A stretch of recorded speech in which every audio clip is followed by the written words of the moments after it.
Bienvenidos al audio estudio de la Biblia. A continuación, la lectura de las Escrituras, una breve explicación y los versículos que se En el relacionan. podcast anterior vimos que Abraham era viejo, ya había entrado en años y bueno, él quería ver a su hijo Isaac casado. Después de todo, el Señor le había prometido que todas sus descendencias y generaciones por venir vendrían de el hijo prometido, de Isaac. Abraham le hizo a su siervo jurar que él le iba a conseguir mujer a su hijo, a Isaac. Y también le dio ciertas condiciones, y una de estas es que no podría ser ninguna mujer de Canaán. En este capítulo vamos a ver por qué no podía ser cananea.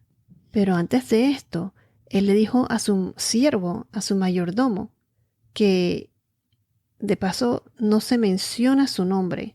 Su nombre está omitido en todo este capítulo. Y eso que este es el libro más largo de Génesis, como lo mencioné en el podcast anterior. Pero mencionamos que debido a otros versículos en Génesis que anteriormente, que este siervo, el más viejo de su casa, este mayordomo, lo más probable, lo más seguro es que fue Eliezer. Ahora continuamos con el versículo 2 que dice, y Abraham dijo a su siervo, el más viejo de su casa, que era mayordomo de todo lo que poseía, te ruego que pongas tu mano debajo de mi muslo. Versículo 3, y te haré jurar por el Señor, Dios de los cielos y Dios de la tierra, que no tomarás mujer para mi hijo de las hijas de los cananeos, entre los cuales yo habito. Versículo 4, sino que irás a mi tierra y a mis parientes, y tomarás mujer para mi hijo Isaac. ¿Qué significa eso de poner la mano debajo del muslo? Esta es una tradición hebrea en aquellos tiempos, una costumbre que se solía hacer. Hacer un juramento era algo bien serio. Romper el juramento es como pagarlo con su vida. Abraham, hay que mencionar que Abraham estaba viejo en edad, eso lo sabemos. Es probablemente que se pensó que en cualquier momento él podría morir y no quería dejar a su hijo Isaac sin ninguna esposa que sea digna para él. Al hacer que su siervo jure poniendo la mano debajo del muslo, es para sellar ese pacto. Si Abraham muere, sus hijos y generaciones o descendientes después de él podrían vengar su falta de cumplimiento y, como mencioné antes, pagarlo con su propia vida. Aún hasta después de la muerte de Abraham, Abraham quiso asegurarse de que Isaac estuviese bien casado. Después de todo, él era el heredero, el hijo de la promesa, y de él, según las promesas de Dios, saldría una gran descendencia, tan grande como el número de las estrellas en el firmamento, si las pudieses contar. Según la Biblia de letra azul, en inglés se llama blueletterbible.com, dice que la palabra muslo aquí se refiere a Yarek, Y-A-R-E-K. Es una palabra en hebreo y proviene de la raíz no utilizada que significa ser suave, como por ejemplo el muslo, de su suavidad carnosa. O sea, lo traducen aquí como muslo y significa en hebreo de su suavidad carnosa. También es lo que en inglés se le llama loins, lomo, como la sede, dice aquí, como la sede del poder creativo, significa también lado, el lado de algún objeto, y también significa la base. En este capítulo, el contexto de la palabra muslo se refiere a loins, lomo, a la parte genital del hombre. Como mencioné, en inglés es loins, en español lo traducen como muslo, pero si vamos a la escritura original, en hebreo es lo que dije, yarek, que se refiere al órgano reproductivo del hombre. Cuando se dice, por ejemplo, fruto de los lomos, eso se refiere a la descendencia o fruta de mis lomos. Es el área inferior del cuerpo, debajo del cinturón. Pero aquí el contexto es el órgano reproductivo, donde él procrea. En la cultura hebrea de aquellos días, la persona que acepta el juramento, estamos hablando entre dos hombres, la persona que acepta el juramento debe poner su mano debajo del muslo de la otra persona. Se dice que la persona se sentaba y entonces la otra persona le pone la mano debajo del órgano reproductivo, en la parte genital del hombre. Pero, ¿por qué allí exactamente? Porque ahí es donde se llevaba la marca de la circuncisión. Recuerden que la circuncisión era el signo del pacto de Dios. Y ese juramento lo hacen en nombre del Señor, en nombre de Dios. Allí están jurando por el más grande de los más grandes, que es Dios nuestro Señor, el Dios de Abraham. Y que ese contrato o juramento, ese pacto, estaría vigente por todas las generaciones y descendencias hasta que se cumpliera.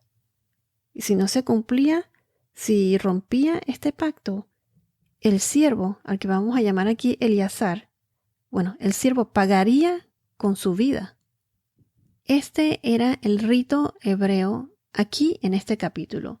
Considerando la naturaleza de este pacto, este juramento, la circuncisión, era el signo sagrado, porque fue la señal del pacto en Génesis capítulo 17, versículo 11. Y esto de la circuncisión ya lo hemos explicado con detalle en el podcast de Génesis 17. Si no lo han escuchado aún, se los recomiendo. Les voy a leer una parte, dice: serán circuncidados en la carne de su prepucio, y esto será la señal de mi pacto con ustedes. Es muy importante estar claros en esto de la circuncisión, porque es una de las partes de las escrituras de las que muchos no entienden y no enseñan o comentan generalmente. Además de que hoy en día, como no es costumbre, pudiese ser embarazoso.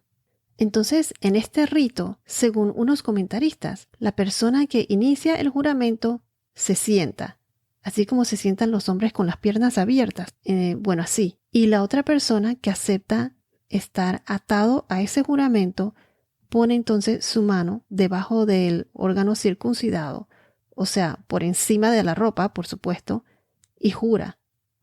Al hacer esto, aquí se puede percibir que este rito no se puede usar sin producir sentimientos de reverencia y temor piadoso, ya que la parte del contratante pues debe saber que se hace en el nombre de Dios, el Dios de este pacto, el Dios verdadero. Después de todo, están jurándolo en el nombre del Señor. Entonces, a esto es a lo que se refiere aquí en la Biblia como poner la mano debajo del muslo. Bueno, ya saben aquí entonces lo que significa con la palabra muslo. Es por eso que a veces se recomienda leer las diferentes traducciones de diferentes versiones, porque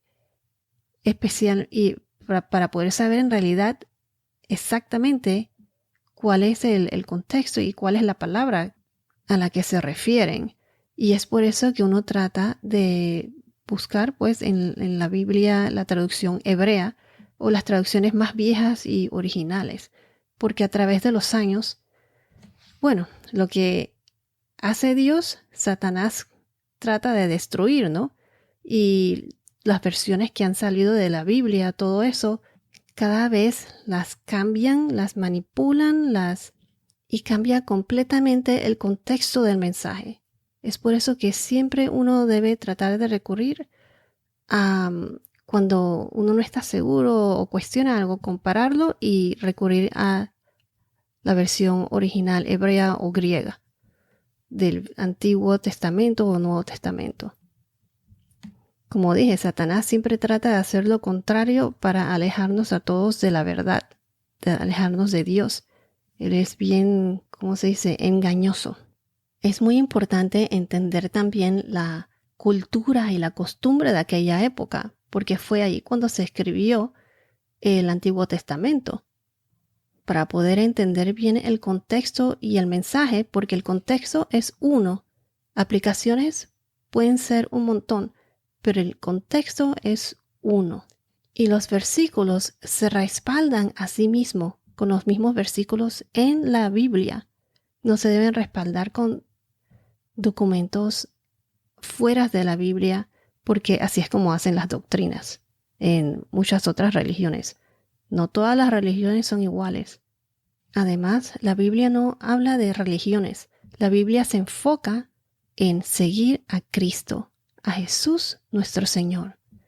Todo en el Antiguo Testamento enfoca a Jesús en el Nuevo Testamento, al Mesías, a nuestro Salvador. Y lo importante es la relación que tenemos con Él. Bueno, regresando al tema, otro punto que quería aclarar es ¿por qué Abraham no quiso que Isaac tuviese por mujer a una cananea? En el versículo 3, Abraham dice, te ruego que pongas tu mano debajo de mi muslo y te haré jurar por el Señor, Dios de los cielos y Dios de la tierra, que no tomarás mujer para mi hijo de las hijas de los cananeos entre los que yo habito, sino que irás a mi tierra y a mis parientes y tomarás mujer para mi hijo Isaac. Aquí Abraham estaba extremadamente preocupado y quiso asegurarse de que Isaac no estuviese casado con una mujer cananea, haciendo que su siervo jurara por el Señor, el Dios del cielo y el Dios de la tierra, como lo dice aquí, el Dios de Abraham. Él, o sea, Abraham, estaba claro que no quería a las hijas de los cananeos para mujer de Isaac, que ésta debería ser encontrada entre sus antepasados, entre su familia, la familia de su pueblo de Ur de los Caldeos. ¿Y por qué digo esto? Porque en aquella época, Canaán era un pueblo bien pagano.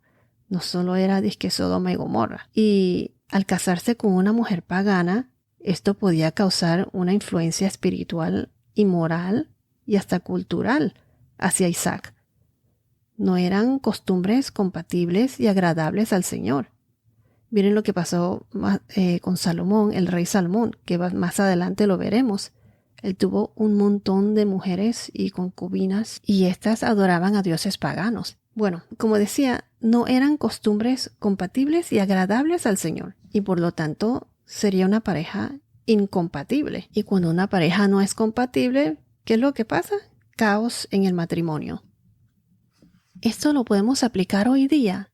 Si eres soltero o soltera, busca que tu pareja tenga las mismas creencias que tú, que sigan a Cristo, que tengan una relación con el Señor.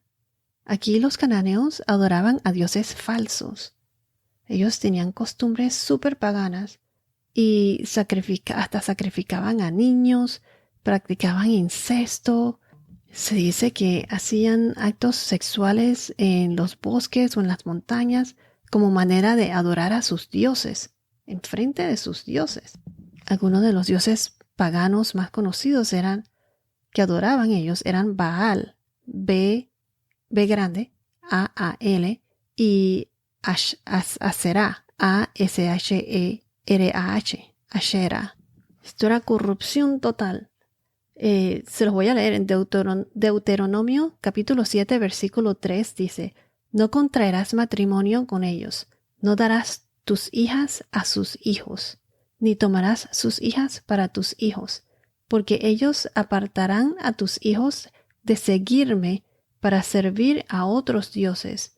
Entonces la ira del Señor se encenderá contra ti, y él pronto te destruirá.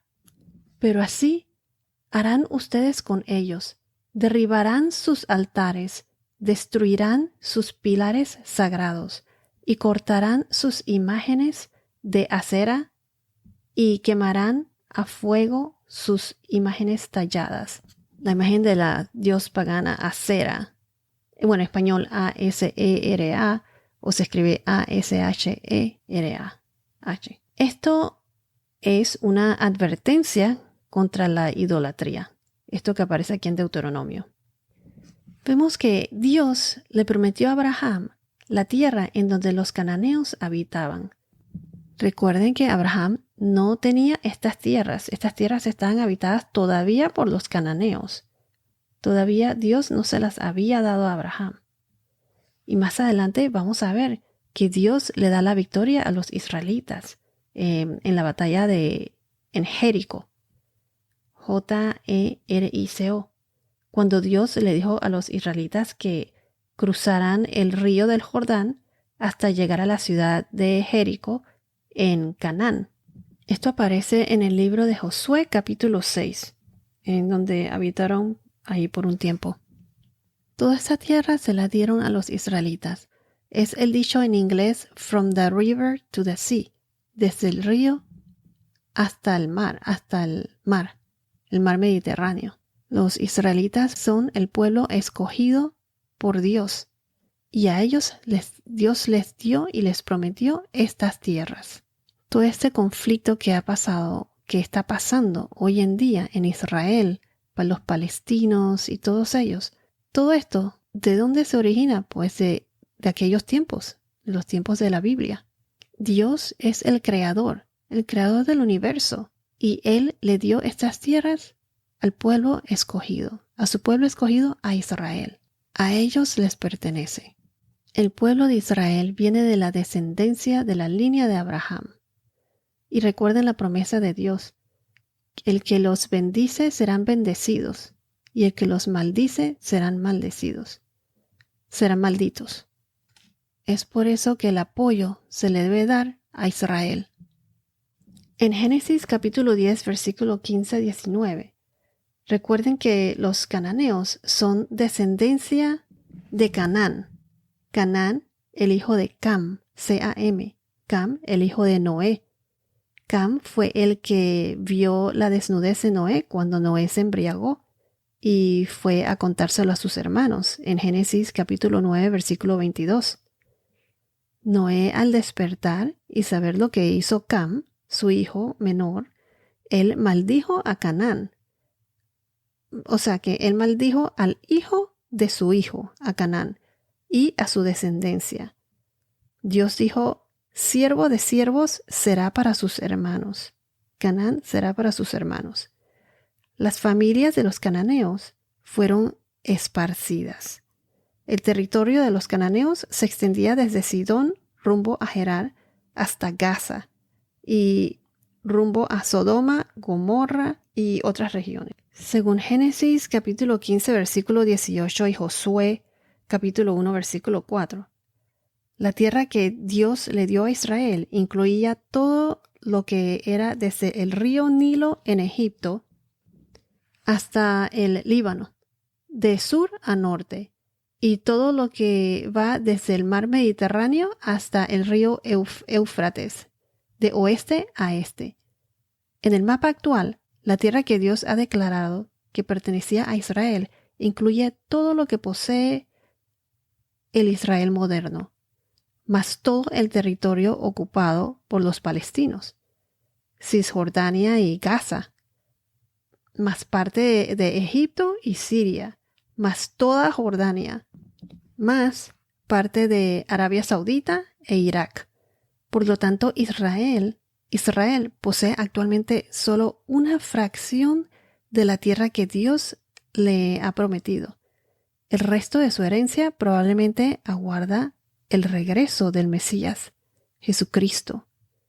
Dios ha dado su palabra de que la nación de Israel nunca cesará mientras el sol brille de día y la luna y las estrellas brillen de noche. Esto aparece en Jeremías, capítulo 31, versículos 35 al 37. Dios creó la tierra y el universo. Hubieron grupos de personas que habitaban en la tierra primero. Por ejemplo, los cananeos, los amoritas, los filisteos, los pueblos paganos. Pero la tierra, ¿a quién le pertenece? ¿A quién le fue prometida? a Abraham y a su descendencia, o sea, al pueblo de Israel, como lo mencioné hace poco. Si te basas en la Biblia, en la palabra de Dios, esta es la tierra de los israelitas, le pertenece a los israelitas. Dios se la prometió a Abraham. Estos pueblos paganos no les importa. Es por eso que hay tanta guerra y conflictos, porque Dios le dio la victoria a Israel en el libro de Josué, en Jericó. Pero Israel nunca tomó toda la tierra con éxito, porque fallaron en obedecer completamente las instrucciones que Dios le dio al obtener la tierra prometida. No siguieron completamente lo que Dios les dijo. Entonces, el paganismo habitaba en la tierra prometida. La tierra prometida debió ser, por decirlo así, circuncidada del mal, porque según las promesas, debía ser heredada. Dios le dio a Israel la victoria sobre esas tierras, pero también ellos tenían que expulsar todo lo malo en ella. Dios les dijo que aniquilaran a todos y a todo lo que estaba ahí. ¿Y por qué? Porque ninguno de ellos deseaba tener nada relacionado con Dios. Dios les dijo que sacaran todo lo malo. ¿Pero qué pasó? Los deseos de la carne los dominó. No destruyeron todo. No siguieron completamente las instrucciones del Señor. Lo que quiero decir es que la tierra de donde provenía Abraham no era la que heredarían Isaac. Él heredaría la tierra prometida, Canaán, y es allí donde habitarían su descendencia y generaciones después de él. Bueno, esto es todo por ahora. Que tengas un día muy bendecido y hasta la próxima.